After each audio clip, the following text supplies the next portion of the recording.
Another common mistake is to drop a stitch.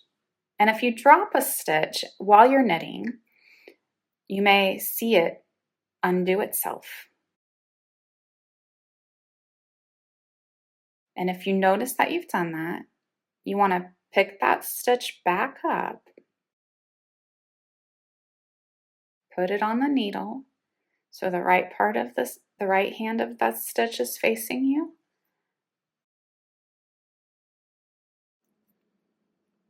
Put it on the tip of your needle.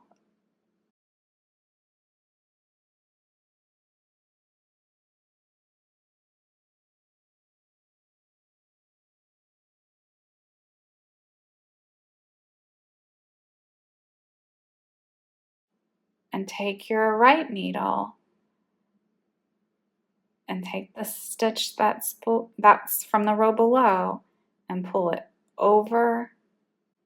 And there, you've just reknit that stitch. Might look a little loose at first, but it'll all even out.